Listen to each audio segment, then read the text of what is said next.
안녕하십니까. 네, 반갑습니다. 분위기가 굉장히 열심히 하는 듯한 분위기 같습니다. 굉장히 열심히 풀고 계셨는데, 아직 답은 안 맞춰보셨죠? 답은 아직 안 맞춰보셨죠? 혹시 정답을 이렇게 나눠드리나 아니면 저기 밖에 게시를 하나요? 정답을 밖에 게시하지도 않고 나눠드리지도 않습니까? 제가 그냥 해설하는 게 단가요? 그럼 해설할 때 잘 들으셔야 되겠네. 보통 이제 제가 이걸 드릴 때, 학원으로 메일을 보내드릴 때, 정답도 함께 이렇게 보내드리거든요. 해설하고. 근데 그거를 저기 이제 게시하는 경우가 있어요. 근데 여기는 게시하지 않나요? 예? 나눠드립니까? 마치고 나눠드리나요? 마치고. 아직은 모르신단 말이죠. 그럼 이제 풀면서 정답을 확인하면 되겠네요. 자, 1번부터 보겠습니다. 부동산 시장의 개념 및 특성에 대한 설명이다. 옳지 않은 것은 1번에 부동산 시장은 수요가 감소한다고 하더라도 기존의 공급량이 쉽게 줄어들지 않아 시장의 자율 조절 기능을 저하시켜 시장을 불안전하게 만든다. 맞는 말이죠. 다음에 부동산 시장은 양, 질, 위치 등 여러 가지 측면에서 유사한 부동산에 대해 그 가격이 균등해지는 경향이 있는 지리적 구역이라고 정의하기도 한다. 그렇죠. 다음에 부동산은 고가품이기 때문에 부동산 시장은 자금의 유용성과 밀접한 관련이 있다. 이것도 맞고요. 부동산 시장은 수요와 공급을 조절하기가 쉽지 않아 장기적으로 가격에 왜곡이 발생할 가능성이 많다. 단기적이죠. 장기가 아니고요. 그래서 틀렸고요. 다음에 부동산 시장은 지역별로 분화되어서 부동산 포트폴리오를 구성하기가 상대적으로 용이해진다. 지역별 포트폴리오는 가능하죠. 정답 4번이고요. 다음에 2번은 정답이 몇 번이죠? 2번은 3번인가요? 시장의 국지성은 부동산 시장의 특성에 해당하는 거죠. 그래서 3번입니다. 1번은 4번이고요. 2번은 3번. 3번은 몇 번인가요? 3번은 1번인가요? 효율적 시장 이론에서는 시장이 새로운 정보를 얼마나 지체 없이 가치에 반영하는가 하는 것을 시장의 효율성이라 한다. 맞죠. 1번에 시장이 약성효율적인 경우에 시장 참여자들이 기본적 분석을 해도 초과이윤을 얻을 수 없다. 그렇지 않죠. 기본적 분석, 약성효율적 시장에서 기본적 분석은 현재 공표 정보까지 분석하는 것이니까 보다 우수한 정보를 통해서 초과이윤을 얻을 수도 있죠. 다음에 3번에 약성효율적 시장과 준강성효율적 시장에서는 공표되지 않은 내부 정보를 이용하는 경우에도 초과이윤을 얻을 수 없다. 이거 들렸죠? 보다 우수한 정보니까 얻을 수도 있고요. 다음에 강성효율적 시장에서는 정보 비용이 존재하지만 할당효율적 시장에서는 정보 비용이 자체가 존재하지 않는다. 자, 이것도 반대로 돼 있죠. 강성효율적 시장에서는 정보 비용이 발생하지 않고 할당효율적 시장에서는 정보 비용이 발생할 수도 있죠. 정보 비용과 이 초과이윤의 크기가 같으면 할당효율적 시장이 되니까. 다음에 약성효율적 시장에서 기술적 분석에 의하여 밝혀진 지표로는 정상이윤을 얻을 수 없다. 자, 요거 조심해야 되죠. 정상이윤은 얻을 수가 있죠. 초과이윤을 얻을 수가 없는 것이고요. 정답 1번이고요. 그 다음에 4번은 정답이 3번이죠. 완전 경쟁이 시장 실패와 관계가 없습니다. 1번에 공급 독점이든 또는 수요 독점이든 독점은 불안전 시장과 관련이 있죠. 그래서 시장 실패와 관련이 있습니다. 4번, 3번이 정답이고요. 다음에 5번은 몇 번이죠? 5번은 4번인가요? 오늘 분위기 좋습니다. 이렇게만 시험 나오면은 거의 합격하실 것 같은데. 그죠? 4번이 옳지 않은 건가요? 4번. 지역지구제의 목적은 토지용에 수반되는 정예 외부가 아니라 부의 외부를 제거하거나 감소시키는 데 있죠. 그래서 틀렸고요. 다음에 1번에 사적 편익보다 사회적 편익이 큰 경우가 어떤 경우예요? 정예 외부예요? 부의 외부예요? 사회적 편익이 더 큰 거니까 여러 사람들이 편익을 얻는 거죠. 사회적 편익이 더 큰 거니까 개인이 얻는 것보다도 여러 사람들이 다 편익을 얻어요. 여러 사람들이 다 편익을 얻으면 정예외부예요. 정예외부. 여러 사람이 편익을 얻는다고요. 여러 사람이 피해를 보게 되는 건 뭐고요? 여러 사람이 피해를 보게 되는 거는 부예부. 그건 이제 사회적 비용이 커지는 거예요. 사회적 비용이 커지는 거는 무슨 외부? 부예부. 사회적 편익이 커지는 거는 정예부. 그렇게 이제 느낌으로 가져야 돼요. 느낌으로. 이걸 생각해서 하려면 이게 헷갈려가지고 안 돼요. 그러니까 시멘트 공장이 분진을 날려버리면 이웃 주민들이 피해를 입으면서 그 비용을 사회가 부담해야 돼요. 그 공장이 부담하는 게 아니라. 그러니까 부예외부의 경우에는 뭐가 더 크고 사회적 비용이 더 큰 거고, 정예외부에는 사회적 편익이 더 큰 거죠. 여러 사람들이 편익을 얻는 거예요. 예를 들어서 뭐 아름다운 정원을 꾸미거나 이러면은 이 고급 주택 지역, 주거 환경이 잘 정비된 그런 곳들은 자기가 이렇게 아름답게 이렇게 꾸미거나 해도 이웃 주민들도 모두 다 편익을 얻게 되잖아요. 그게 이제 사회적 편익이 더 크게 되는 거예요. 아시겠죠? 정예외부는 사회적 편익이 더 크다, 부예외부는 사회적 비용이 더 크다. 이렇게 기억하시면은 어렵지 않을 겁니다. 그래서 이런 경우든 저런 경우든 어때요? 개입할 필요가 있는 거예요. 정예외부든 부예외부든 개입할 필요가 있는 거죠. 정예외부의 경우에는 주로 보조를 통해서 개입을 하고, 부예외부의 경우에는 주로 규제를 통해서 개입을 하는 거죠. 그 다음에 2번, 시장 기능으로 달성하기 어려운 소득 재분배, 공공 재공급, 경제 안정화를 달성하기 위하여 정부의 개입이 필요하다. 그렇죠? 소득 재분배나 공공 재공급, 지금 소득 재분배는 형평성 측면이에요. 그죠? 형평성 측면이고, 공공 재공급이나 경제 안정화, 요거는 시장 실패, 효율성 측면이에요. 시장 실패를 수정하는 거예요. 다음에 토지 소유자 입장에서 효율적인 토지 이용이라 할지라도 주변 토지 이용과의 공간적 부조화가 생길 수 있기 때문에 정부의 개입이 필요하다. 그렇죠? 이건 시장에서 해결이 안 되니까 개입이 필요한 거죠. 그 다음에 부동산 시장은 정부의 비대칭성으로 인해 시장 기구의 효율성이 달성되지 못하기 때문에 정부의 개입이 필요하다. 이것도 맞는 말이죠. 정부의 비대칭성, 시장 실패 원인입니다. 다음에 그래서 5번, 4번, 6번은 부동산 시장에 대한 정부의 공적 개입과 관련된 설명 중 틀린 것은 1번에 불안전 경쟁으로 인한 시장 실패 문제를 보완하기 위해 정부가 시장에 개입할 수 있다. 맞고요. 공공재와 외부 효과로 인한 시장 실패 문제를 보완하기 위해 정부가 시장에 개입할 수 있다. 맞고요. 토지 이용 규제는 토지 이용을 사회적으로 바람직한 방향으로 유도하기 위해 토지 이용 행위를 제한하는 방법이다. 맞죠? 이거는 이제 대표적인 게 지역지구제죠.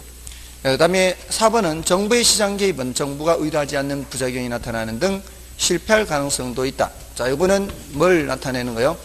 정부 실패를 나타내는 거죠.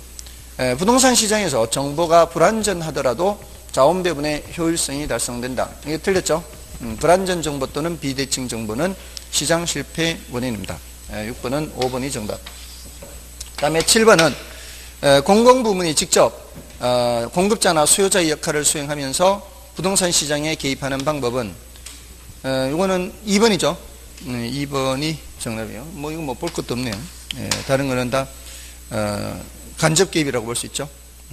그다음에 이제 8번 토지은행 제도에 대한 설명으로 틀린 것은 비축 토지의 용도가 불분명 상태에서 매입할 경우에는 정부 자체가 투기자의 역할을 하는 경우가 있다. 그렇죠? 정부가 투기를 조정할 수가 있고요. 그다음에 공공재나 공공시설을 위한 토지를 저렴하게 그리고 적시에 공급할 수 있으며 공공가치 또는 개발이익을 사회에 환원할 수 있다. 가능하죠. 미리 쌀 때 사두기 때문에 땅값이 올라가더라도 그것이 사회로 환수가 되는 거고요. 공공개발용 비축이 있고 수급조절용 비축이 있잖아요. 그래서 공공개발 목적으로 이렇게 저렴하게 적시에 공급할 수 있어요. 그 다음에 정부 또는 공공기관이 법이 정하는 바에 따라 토지를 매입 또는 수용하여 택지를 조성한 후 건물을 지어 실수요자들에게 분양 또는 임대하는 방법을 토지은행이라 한다. 여기 틀렸죠? 토지은행은 지금 이렇게 뭐 분양하거나 임대하는 게 아니라 비축을 하는 거죠. 비축을 하는 것이 뭐 이렇게 건물주 분양하거나 이런 건 아니죠. 다음에 4번 비축을 위한 매입 시점과 개발을 위한 매각 시점 사이에 토지를 관리하여야 하는 문제가 발생하며 또한 이 과정에서 빈민들의 불법적, 비공식적 사실상 보유 문제가 발생한다. 불법 유 문제가 나타나는 거죠. 스웨덴이나 캐나다 등의 나라에서 시행되어 왔으며 우리나라도 시행하고 있죠. 자, 이거 뭐 어떤 나라에서 시행되어 왔는지 그 유래는 뭐 별로 중요한 건 아니죠. 우리나라도 지금 10년 됐습니다. 만 10년 시행한 지가. 다음에 이제 외부 효과에 대한 다음 설명 중 옳지 않은 것은 일반 외부 효과란 어떤 경제 주체의 행위가 제3자에게 의도하지 않는 손해나 이익을 미치지만 그에 대한 대가를 주거나 받지 않는 현상을 말한다. 맞죠? 그다음에 정의 외부 효과가 존재하는 경우 개발 유치 현상이 나타날 수 있다. 맞고요. 그다음에 부의 외부를 발생시키는 시멘트 공장에 대해 규제를 하면 인근의 부동산 가격이 상승할 수 있다. 그렇죠? 외부 효과는 생산과 소비 과정 모두에서 나타날 수 있다. 가능하죠. 생산 과정에서 외부 효과, 소비 과정에서 외부 효과. 다음에 5번에 공급 부족으로 가격이 상승하는 것도 외부 효과의 A다. 자, 이거는 아니죠. 시장에서 수요 공급에 의해서 공급이 부족해서 가격이 올라가는 건 이거는 당연히 시장 내부 현상이에요. 그래서 5번이 정답이에요. 다음에 10번은 공공재에 관한 다음 설명 중 옳지 않은 것은 1번 공공재는 비배제성과 비경합성의 성질을 갖는 재화이다. 맞고요. 공공재의 비배제성으로 인해 그 시장 생산을 시장에 맡기는 경우 무임승차 현상이 나타난다. 맞죠? 다음에 공공재의 비경합성으로 인해 소비에서의 규모의 경제가 나타난다. 이것도 맞고요. 공공재 생산을 정부가 담당한다면 이것은 효율성 측면에서 정부가 직접 시장에 개입하는 것이라 할 수 있다. 맞죠? 효율성 측면이죠. 자원 배분을 효율적으로 하기 위해서 개입하는 겁니다. 다음에 공공재 생산을 시장에 맡기는 경우 적정량보다 많이 생산되는 게 아니고요. 적게 생산되는 비효율이 발생합니다. 정답은 5번이죠. 별로 어렵지 않죠? 자, 오늘은 어디부터 할 차례인가요? 이제 주택정책, 그 다음에 토지이용 규제가 있죠. 토지정책에 지역지구제가 있습니다. 지역지구제 남아있고요. 그것을 끝내고 이제 주택정책으로 가면 되죠. 자, 지역지구제는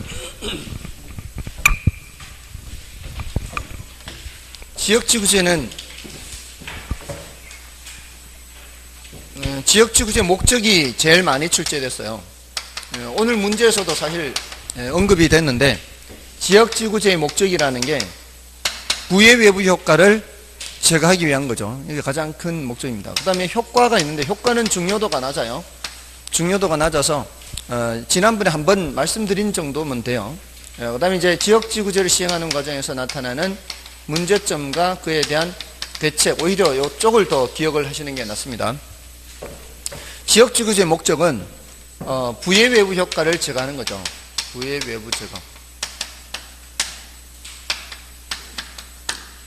서로 좋지 않은 영향을 미칠 수가 있죠. 혼재도 있으면. 주거용, 상업용, 공업용, 목축용, 이런 여러 용도의 토지, 여러 용도들이 한 지역 내에 한꺼번에 혼재되어 있으면은 서로 좋지 않은 영향을 미칠 수 있죠. 그래서 부의 외부 효과를 제거하기 위한 거예요. 근데 여기에 부의 외부 효과를 제거하는 게 효율성 측면이 형평성 측면이에요. 효율성 측면이에요. 이거는 이제 효율성을 높이는 거죠. 효율성을 높이는 정책인데 그 과정에서 뭐를 해칠 수 있는 거예요? 형평성을 해칠 수가 있는 거죠. 그 형평성이 지역 간 형평성이에요. 지역 간 형평성 문제가 나타나는 거죠. 그래서 거기에 대한 대책으로서 뭘 얘기하는 거예요? CDR, 개발권 양도제를 얘기하는 겁니다. 그리고 어떤 문제가 있는가 하면 경직성 문제가 있어요. 경직성 문제에 대한 대책으로 이제 용적률 인센티브 제도 같은 게 있어요. 이 경직성 문제는 이런 거죠. 우리가 이제 어떤 지역을 규제를 할 때 건폐율, 용적률 이런 걸 규제를 한단 말이에요. 주거지역은 건폐율이 50%에서부터 70%까지, 상업지역은 건폐율이 70%에서부터 90%까지 이런 식으로 이렇게 그 지역별로 규제를 하죠.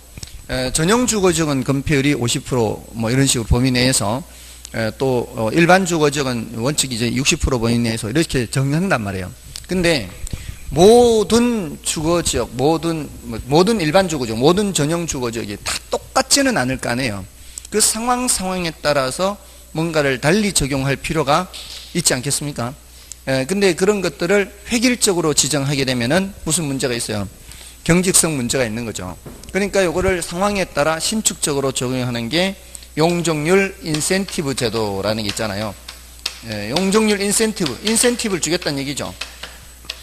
그래서 뭐 녹지 공간을 확보한다거나 또는 공개 공지를 제공한다거나 하면은 용적률을 더 높여줘서 더 높게 짓도록 하는 거죠. 그런 이제 제도가 있고요. 이런 것만 있는 건 아니죠, 사실은. 우리 이제 지금 여러분들이 공법에서 배우시는 것 중에 입지 규제 최소 구역 같은 거 있죠. 또는 지구 단위 계획 같은 거. 이런 것들이 제가 예전에 공부할 때는 없었어요. 그런 정책들이. 그 새로 생긴 이유가 어떤 새로운 상황 변화에 대해서 뭔가를 좀 더 신축적으로 적용하기 위해서는 기존의 지역 지구제만으로는 해결이 안 되는 거죠. 그러니까 이제 지구 단위 계획이라든가 또는 입지 규제 최소 구역 이런 것들이 들어간 거예요. 그런 것들도 다 이 기존의 지역 지구제의 경직성 문제에 대한 대책으로 들어갔다 보시면 돼요. 지구 단위 계획 같은 거. 이제 우리 법적으로는 지구 단위 계획이라 하는데요. 이걸 이제 개론에서는 계획 단위 개발 이렇게도 표현해요. 계획 단위 개발. 계획 단위 개발. 여러분들 서울 지역에 예전에 왜 뉴타운 붐이 있었죠. 뉴타운. 그 뉴타운이라는 게 이런 이 지구 단위 계획, 이런 계획 단위 개발이라고 생각하시면 돼요. 그런 것들이 그런 지구 단위 기획 구역의 경우에는 용적률 같은 걸 좀 더 신축적으로 적용하지 않나요? 혹시 여기는 1차만 다들 공부하시나요? 지구 단위 계획 지역 내에는, 구역 내에는 좀 더 용적률을 좀 신축적으로 적용하지 않나요? 그런 거 있어요. 그런 거 있다고 생각하세요. 이게 그런 경직성 문제에 대한 보완으로 나오는 거죠. 이런 것들이 다 경직성 문제에 대한 보완이고요. 사실 예전에 비해서 많이 보완이 된 것이 여러분들이 지금 배우시는 게 원칙적으로 용적률 50% 범위 내에서 조례에 의해서 조정할 수 있죠. 이게 50%, 60%, 70%가 이게 한도죠, 한도. 그 범위 내에서 조례로 조정할 수 있잖아요. 조례는 지방자치단체가 하는 거죠. 그 지역 특성에 맞게 조정할 수 있어요. 근데 제가 예전에 공부할 때는 지방자치제가 없었잖아요. 지방자치제가 몇 년도부터죠? 90 몇 년도부터인가? 그죠? DJ 전인가 하여튼 그때부터 시작됐거든요. 그 직전에 제가 공부를 했거든요. 지방자치제가 시행되기 직전에. 그러니까 이 조례라는 게 없는 시절이었어요. 조례라는 게 없으니까 어떻게 해요? 법으로 다 그냥 획일적으로 지정을 하는 거죠. 그러면 지역별 특성을 살릴 수가 없는 거죠.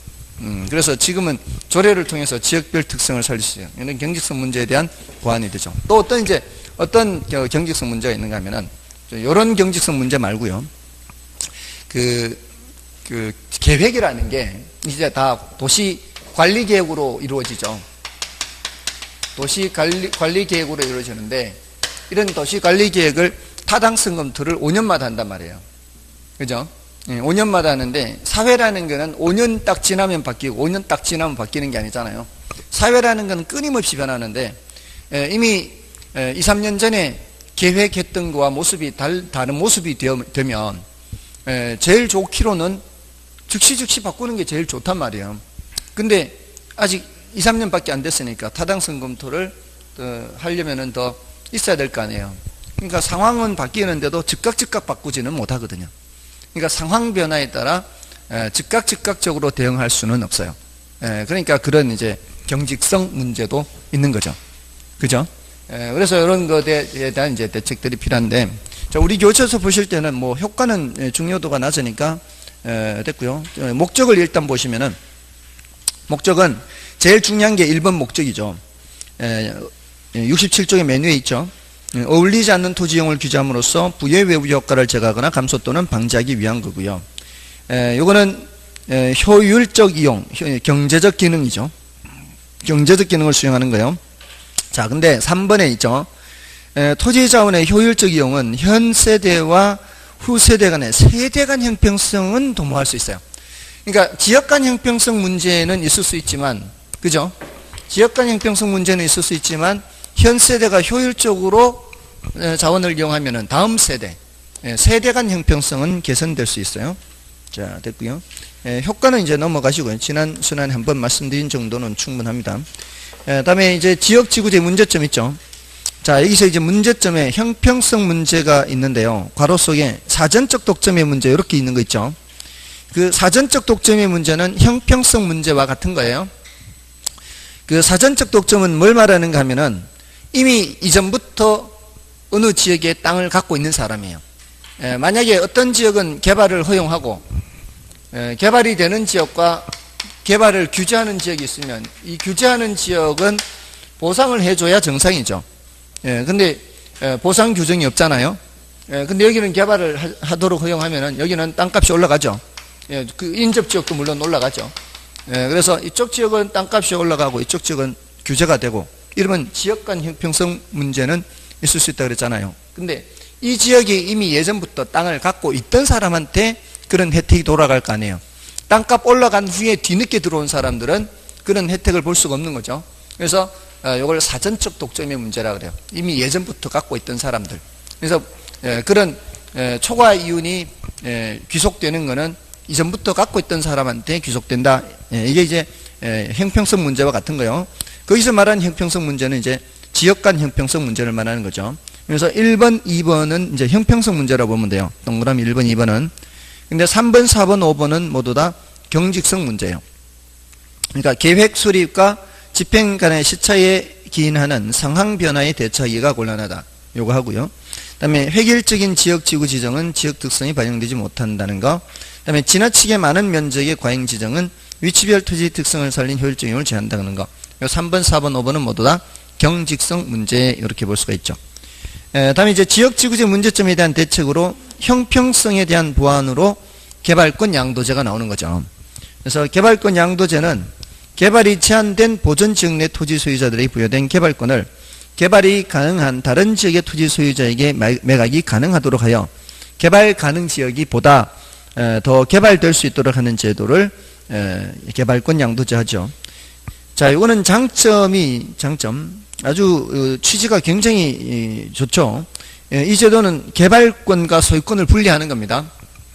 자, 여기 이제 규제가 되는 지역에 땅을 갖고 있다면 소유권은 그대로 갖고 있으면서 뭐를 따로 부여하는 거예요.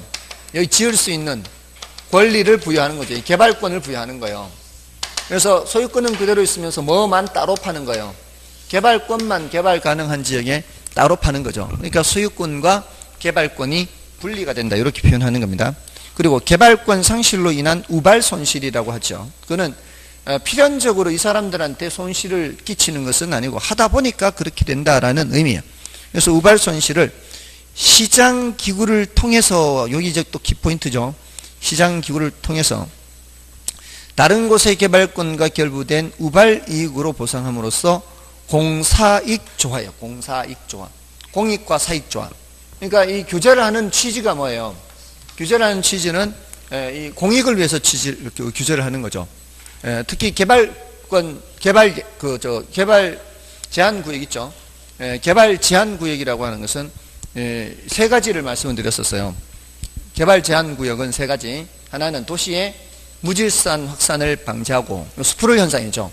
그리고 도시민의 건강한 생활 환경을 보호하고 국가 안전 보장 목적으로 지정하는 게 개발 제한 구역이에요. 자, 이렇게 하는 건 다 공익을 위한데 침해받는 거는 개인만 침해받잖아요. 그러니까 공익과 사익이 조화롭지가 않은 거죠. 이것을 시장기구를 통해서 하는 거예요. 시장기구를. 정부 재정 지출이 있어요, 없어요? 정부 재정 지출도 없어요. 그러면서 시장기구를 통해서 해결하니까 굉장히 큰 장점이 있죠. 자, 그 다음에 이제 단점도 있죠. 이 제도는 개발 가능 지역에서 이미 설정된 규제 상한선 이상으로 토지를 개발할 수 있음을 전제로 하기 때문에 개발 가능 지역의 과밀 및 혼잡. 자, 이게 효율성 측면에 문제 있죠. 자, 이쪽이 개발 가능한 지역이면 이 개발이 제한된 지역 내 토지 소유자들로부터 계속 이 개발권이 넘어와야 될 거 아니에요. 그럼 이쪽은 너무 과밀 지역이 될 수 있죠. 그럼 이제 효율성 측면에서 이제 문제가 생길 수가 있어요. 그리고 또 이제 어떤 문제가 있는가 하면은, 그거 이제 추가해도 돼요. 추가를 해도 돼요. 일단 효율성 측면에 문제가 있고요. 이 취지는 좋죠. 취지는.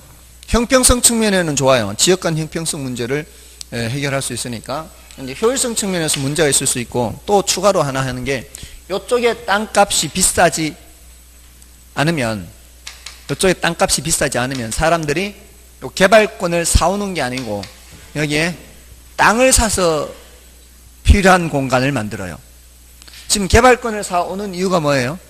공간을 더 만들기 위한 거 아니에요. 공간을 더 만들기 위해서 개발권을 사오는데, 만약에 땅값이 싸면은 굳이 위로 공간을 만들 필요 없이 옆으로 공간을 만들면 되잖아요. 그러면 이 개발권이 거래가 안 되겠죠. 그럼 정부가 이 개발권 줘놓고 아무 의미가 없는 거죠. 팔리지가 않으니까. 그럼 이 개발권이 팔리게 하려면 어떻게 해야 돼요? 정부가 땅값을 올라가도록 이렇게 자꾸 부추겨야 되죠. 뭔가 문제 있는 거 아니에요? 개발권 거래되게 하기 위해서 땅값을 자꾸 부추기도록 이런 거는 문제가 있는 거죠. 여러분들은 아무 그냥 관심이 없나 봐요. 일부러 이렇게 땅값 부추기는 게. 땅을 갖고 있지 않으니까 그런 생각이 있나요? 땅을 갖고 있지 않으면 더 그런 생각이 들 텐데. 그죠? 땅값은 올라가지 않아야 이 바람직한 거잖아요. 이게 너무 땅값이 올라가서, 올라가게 되면 여러 가지, 지난주에 그 집가구 했잖아요. 집가구. 땅값이 올라가게 되면은 사회, 경제, 행정적인 측면에서 여러 가지 문제가 있다고요.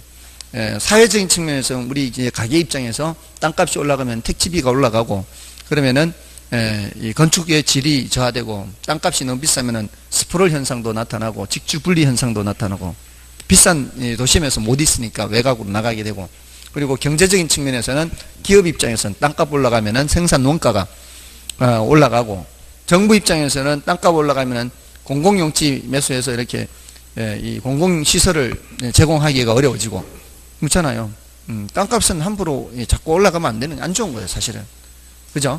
그러니까 그런 문제가 있다고요. 집가 상승을 유도해야 되는 거. 이런 것도 단점이라고 볼 수 있어요. 그러니까 어떤 정책이든지 어떻습니까? 장점이 있으면은 단점도 있는 거예요. 근데 이제 어떤 게 더 부각이 되느냐에 따라서 시행을 하기도 하고 시행을 하지 않기도 하는데, 우리나라에 이거 시행하고 있어요, 안 하고 있어요? 우리나라는 이제 안 하고 있는 거죠. 아무튼 그런 얘기고요. 자, 그 정도로 하고 넘어가시면 돼요. 자, 이제 넘어가셔서 이제 주택 정책으로 가시면 돼요.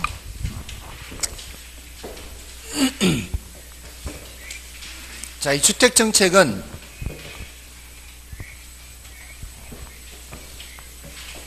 자, 일단 임대료 규제가 있고요. 임대료 규제와 성격이 똑같은데, 이건 분양시장에서 하는 분양가 규제가 있어요. 그 다음에 임대료 보조가 있고요.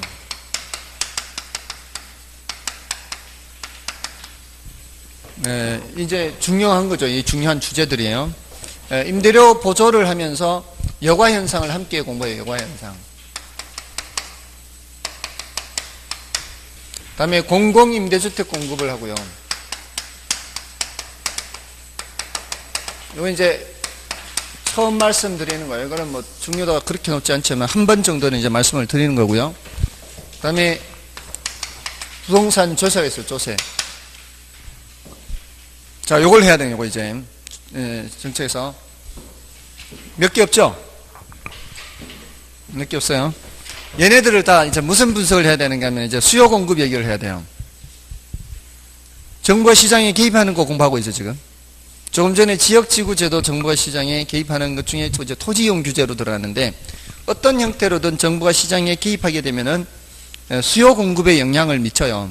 근데 지역지구제에서의 효과는 중요도가 좀 낮아요. 지역지구제에서의 효과는 지난번에 한번 여기 단기장기 했어요. 근데 단기장기 얘기가 또 나와요. 여기서 분석하는 거하고 구조가 똑같아요. 단기장기 얘기하는 게 어떤 형태로든 수요 공급에 영향을 미치기 때문에 수요 공급 얘기를 다 하면 돼요. 이런 정책을 얘기할 때 전부 다 무슨 얘기 한다고요? 수요 공급 얘기를 한다고요. 그것만 잘 생각하면은 어렵지 않게 정리가 돼요. 자, 이제 임대료 규제는 시장 임대료가 어떻기 때문에 규제하는 거예요? 너무 높다고 생각하기 때문에 정부가 규제하는 거죠. 그러면 지금 현재 상태를 이제 먼저 그냥 항상 여기서부터 출발해요. 이 모든 게 여기 있는 모든 정책이 지금 균형 상태, 최초의 균형 상태에서 정부가 어떤 판단을 해서 개입을 하는 거예요. 근데 이 임대료 규제나 분양가 규제는 직접 개입이에요, 간접 개입이에요? 직접 개입, 직접 개입. 가격 통제로 직접 개입. 이쪽으로 개입하는 게 이쪽으로 개입하는 직접 개입. 이쪽으로 개입하는 직접 개입은 이제 수량 통제. 이쪽으로 개입하는 직접 개입은 가격 통제. 그죠? 직접 개입입니다. 자, 근데 이제 이게 너무 높다라고 생각하니까 어디에 규제하는 거예요? 요거보다 아래에 규제를 하게 되죠. 자, 아래에 규제를 하게 되면은 어떤 현상이 나타나느냐? 그걸 무슨 얘기를 해야 된다고요? 수요, 공급 얘기를 해야 되는 수요, 공급.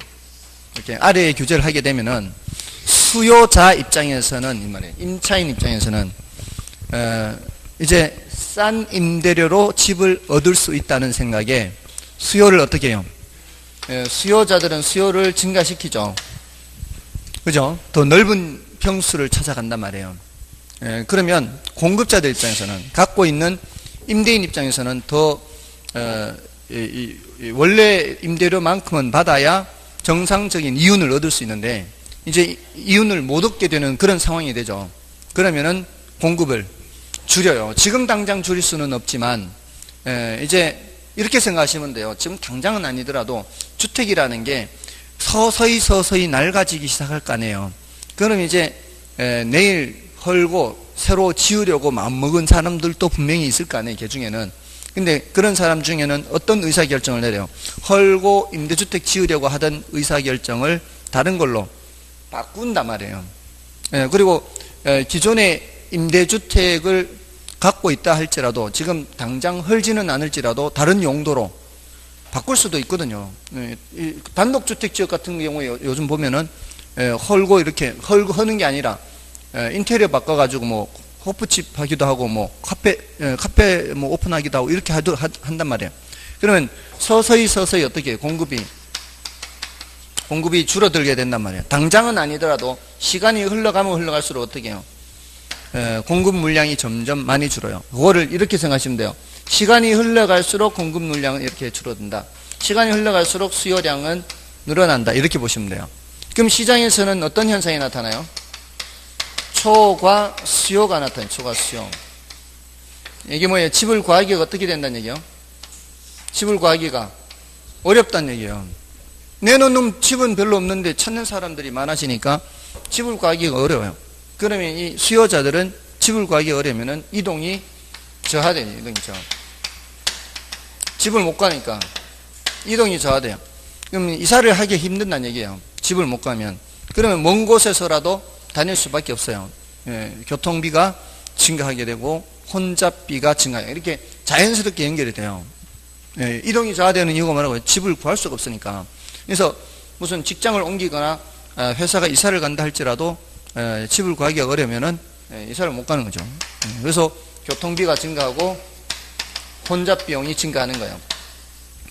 자, 그리고 공급이 줄어드는데 지금 당장 용도를 바꾸지도 못하고 또 헐지도 못하고 이런 사람들은 어떤 현상이 나타나는가 하면은 이 투자를 기피해요. 이게 뭐 수리수선 같은 거를 잘 해주지 않습니다. 그러니까 투자를 기피하니까 어떻게 질적으로 저하된 질적으로 저하. 자, 그나마도 집을 구하기가 쉬워요, 어려워요? 그나마도 집을 구하기가 어려워요. 그러면 어떤 현상이 나타나는가 하면은 어쩌다가 하나 지금 이 중개사무소에 임대주택이 나오면은 그거 서로 차지하기 위해서 어떻게 해요?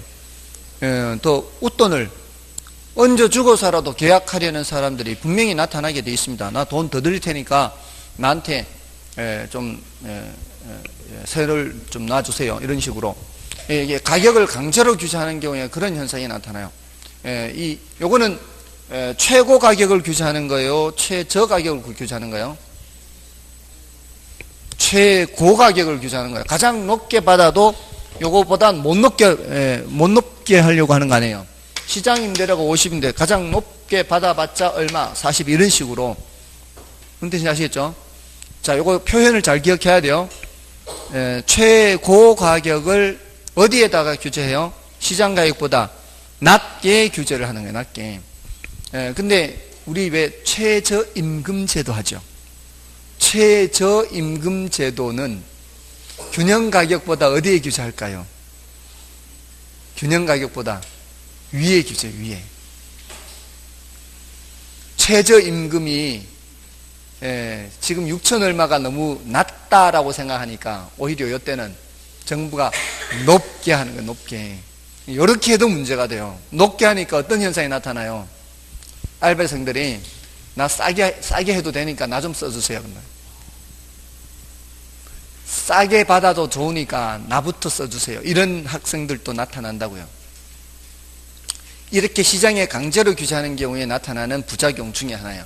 그러니까 이게 최고 가격을 규제를 해버리면은 어떻게 해요? 나는 더 드릴 테니까 나한테 세를 좀 놔주세요. 이런 현상이 나타난다고요. 그러니까 어디까지 올라가요? 여기까지 올라가요. 여기까지 더 이렇게 여기까지 튀어 올라가서 부딪힐 때까지 물량이 줄어들기 때문에 여기까지 올라가요. 그래서 예를 들어 60 하면은 시장에서는 어떤 현상이 나타나요? 이중 가격, 이중 가격이 나타나요. 이걸 이제 암시장이라 그래요. 이런 거를 암시장. 그러니까 지금 알바생들이 나는 좀 싸게 받아도 좋으니까 나부터 좀 써주세요. 이것도 무슨 시장이에요? 이것도 암시장이 형성되는 거예요. 이렇게 이중 가격이 형성돼요. 이런 거를 이제 음성적 지불이라 그래요. 음성적 지불. 이런 부작용이 나타나는 게 임대료 규제예요. 그래서 이런 것들은 단기적으로만 시행해야 돼요. 단기적으로. 장기적으로 가면은 갈수록 부작용이 커져요. 단기적으로. 됐나요? 그러니까 단기적으로는 어느 정도는 효과가 있다. 이렇게 보시면 되는데요. 단기적으로는 어느 정도 효과가 있다. 자, 그게 이제 임대료 규제요. 지금 70쪽에서부터 71쪽까지 걸쳐 있는 내용들입니다. 그거는 이제 여러분들이 확인을 해 주시면 되고요. 그 다음에 분양가 규제는 그래프가 똑같아요. 이 그래프가 지금 분양시장에서도 이 분양가가 너무 높다라고 생각하고 정부가 요거보다 낮게 규제하는 건 낮게. 평당 1,000만 원이 너무 비싸다. 그러니까 어떻게 해요? 평당 800만 원 이런 식으로 규제를 하는 거죠. 자, 이렇게 규제를 하면은 건설사 이제 수요 공급이 이제 건설사가 되는 거예요. 수요는 일반 우리 분양받는 사람들이고, 분양받는 사람들은 당연히 어떻게 해요? 싸게 분양하면은 수요를 증가시킬 거 아니에요. 너도 나도 분양 신청 다 하겠죠. 그렇지 않나요? 근데 공급자들은, 건설사 입장에서는 돈이 안 되면은 공급 물량을 줄인단 말이에요. 공급 물량은 줄이고 수요는 똑같은 현상이에요, 이게. 다만 이제 이게 분양시장이라는 그런 차이가 있죠. 이 공급자들이 계속 공급 물량을 줄이게 되면은 수요자들은 더 많이 수요를 하려고 하고요. 그러면 결국은 가격이 어떻게 해요? 또 올라가요. 이렇게 올라가면 이제 여기서는 이걸 뭐라고 표현해요? 여기서는 시세 차익, 전매 차익이라 그래요. 여기서는 음성적 지불이라 그러죠. 여기서는 이제 전매 차익, 시세 차익이에요. 그러면 시장에서 초과 수요가 나타나고 이 전매 차익이 나타나요. 시세 차익. 자, 이러면은 사람들이 가만히 있겠어요? 여기 이제 수요가 증가할 때 어떤 수요가 들어오는가 하면은 투기적 수요가 들어와요. 투기적 수요. 그래서 투기적 수요가 많이 개입을 하게 되면은 이 사람들이 다른 사람 이름을 사서 들어오는 거죠. 통장 사가지고. 그래서 지난번에도 저거 하면서 강남에 몇 억짜리 이렇게 이제 신청하는데 당첨되면 뭐 1억이 남네, 2억이 남네. 이러니까 많이 이제 사람들이 줄을 서서 신청을 했잖아요. 당첨이 됐는데 뭐 20몇 살 된 젊은 사람도 뭐 당첨이 됐다 해서 다 이제 조사를 한다고 얘기를 하는데, 아무튼 그렇게 이제 그런 것도 잠깐뿐이죠.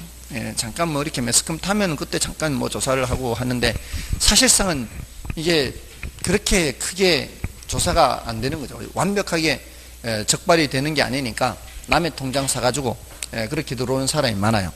그러면은 당첨 확률이 그 사람들이 더 높거든요. 그 사람들은 한 사람 것만 사는 게 아니라 여러 사람 거를 사가지고 들어오기 때문에 그런 사람들이 당첨이 돼버리면 빈익빈 부익부 현상이 더 커지게 되는 거죠. 심해지는 거죠. 그러니까 가진 사람은 점점 더 가지게 되고 갖지 못한 사람은 이 사람들한테 가서 피 주고 사야 되는 그런 상황이 나타나는 겁니다. 그래서 이게 빈익빈 부익부 이런 부작용이 더 많이 나타나는 거죠. 이런 부작용이 나타나니까 이것도 단기적으로 시행해라 이런 말이 나와요. 장기적으로 하지 말고 여러 가지 부작용이 많아요. 그래서 분양가를 그래서 자율화하라는 말이 나오는 거죠. 분양가를 자율화하게 되면 어떻게 하라는 얘기예요? 여기서 거래되도록 하라는 얘기죠. 여기서 거래되도록. 그럼 분양가를 자율화하게 되면은 분양가가 어떻게 돼요? 분양가가 올라가겠죠. 분양가가 올라가게 되면은 공급이 늘어나겠죠. 그래서 공급량이 이렇게 늘어나는 거예요. 분양가 올라가면 이제 이게 반대로 역전되는 거죠.